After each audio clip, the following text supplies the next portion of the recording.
My name is Xavier Thomas. I'm 42 years old and I've been an astronaut with NASA for over 15 years. Ever since I was a kid, I've dreamed of exploring space and discovering new worlds. After years of training, I was selected for a solo mission to travel farther into deep space than any human ever has. The goal was to go beyond our solar system and collect data that could help us better understand the universe. The launch was perfect, and within a few months, I had ventured farther than any human in history. As I monitored the ship's controls one day, a flashing light suddenly appeared on the dash. At first I thought it was a malfunction, but on closer inspection, the readings indicated I was approaching a wormhole. I couldn't believe it. A wormhole is a theoretical passageway through space-time that could allow for faster-than-light travel over astronomical distances. Many scientists theorized they existed, but none had ever been discovered. As I got closer, the pull of the wormhole became stronger. I knew I had no choice but to enter it and see where it led. I strapped myself in and prepared for the jump.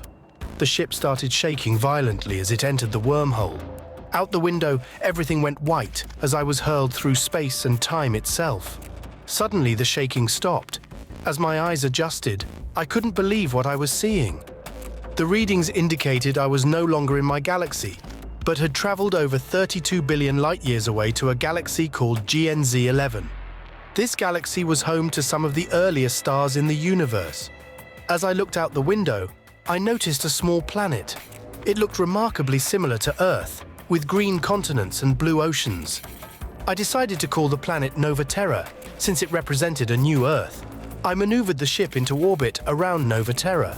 From space, it appeared nearly identical to home, which filled me with both excitement and dread.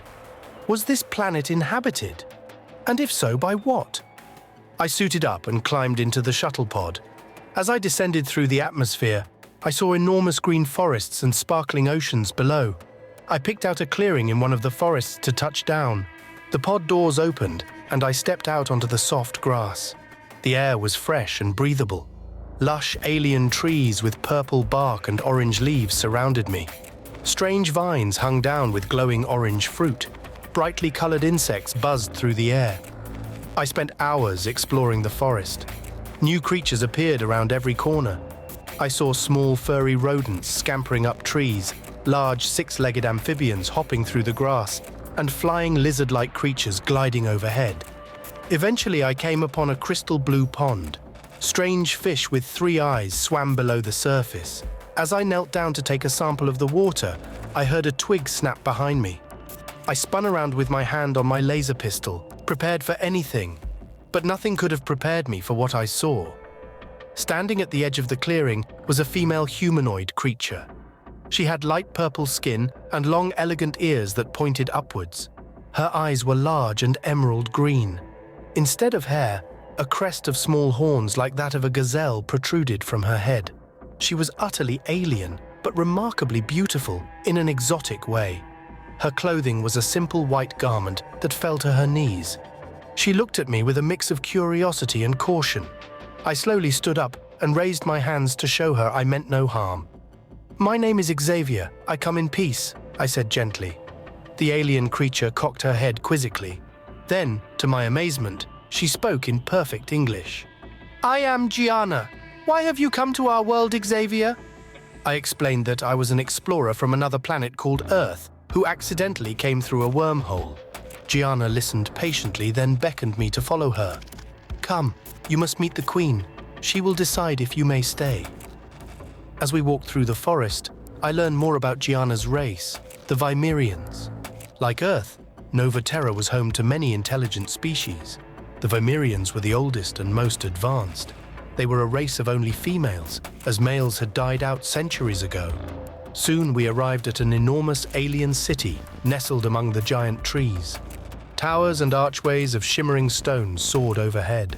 Inside, thousands of Weimerian females went about their lives. The simple beauty of their architecture and harmonious society was astonishing. Gianna led me through the city towards an immense palace at the center. This towers above all the other buildings and was an architectural marvel of flying buttresses, arched windows, and swirling engraved patterns covering every surface. We entered the vast central chamber of the palace. Sitting atop a throne on a raised dais was the queen. She was elderly, with silver hair and a regal purple gown.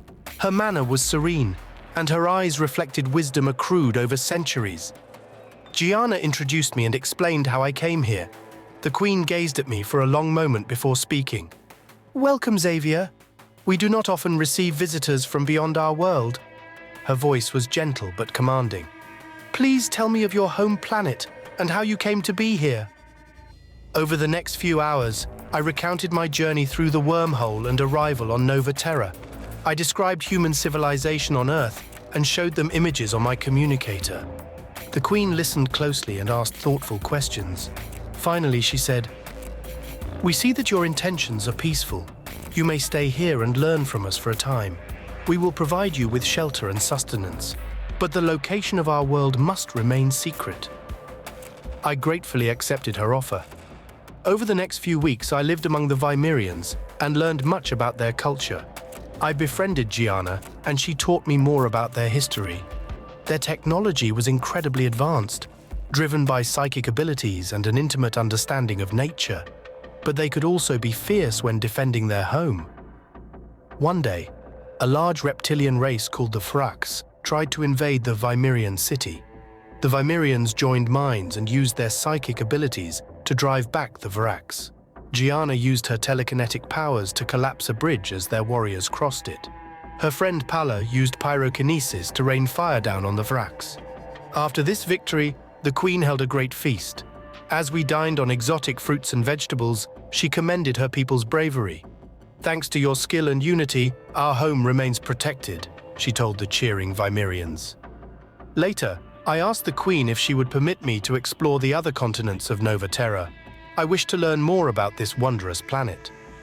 The queen considered my request, then agreed on the condition that Gianna accompany me. The next day, Gianna and I set out on foot towards the planet's central continent. The journey took months, as we discovered all manner of magical landscapes and creatures. We encountered the Loplex, massive hairy quadrupeds who roamed the windswept plains. In the mountains, almost invisible winged crotilians floated on the wind above us. One day we came to a dark, thick forest, unlike any we had seen before. Gianna sensed something malevolent lurking within, but before we could turn back, a colossal beast burst from the woods and snatched Gianna in its jaws. I drew my laser pistol and fired at the creature, a primador. It was over 20 feet tall, with jutting bones and leathery skin. My laser blasts barely phased it. The primador ignored me and receded back into the woods with Gianna trapped in its mouth. I rushed after it, blasting away to no avail. Suddenly I heard Gianna's voice in my head. "Xavier, use your mind. You have that power." I realized she was right. I closed my eyes and focused my thoughts, channeling all my energy towards the primador. I projected waves of psychic energy at its primitive mind. The onslaught of foreign thoughts caused it to drop Gianna and stumble away, dazed by my psychic attack. I ran to Gianna and helped her up. "Are you all right?" I asked frantically. She nodded, then embraced me. "You saved me, Xavier." I was overjoyed that she was unharmed. We continued our journey, falling in love along the way. Gianna showed me wondrous sights across Nova Terra, and I introduced her to music from Earth, which fascinated her. We camped under the stars, and I taught her Earth constellations. We swam in warm bioluminescent seas and climbed the snow-capped cloud mountains. After months of exploring this amazing planet, we returned to the Vimerian city. The Queen was pleased to see us safe. She sensed the bond between us and gave her blessing. Soon after, Gianna and I were wed in a beautiful ceremony beneath the cosmic light trees. We built a home near the edge of the city. As years passed, we started a family and had 2 daughters, Lyra and Vessa, who grew up learning from both their parents. I knew then that Nova Terra was as much my home as Earth. When the time came years later, the Queen summoned me to the palace. She was dying and had no heir. "Xavier, through your courage and compassion, you have proven yourself worthy," she told me. "I now name you protector of Nova Terra alongside Gianna until my successor emerges." I was humbled and accepted this immense responsibility. For the rest of our long lives, Gianna and I led our adopted people side by side. protecting that wondrous alien world and exploring its magic and mysteries together. Our journey through the stars brought us to the rarest thing of all, true love.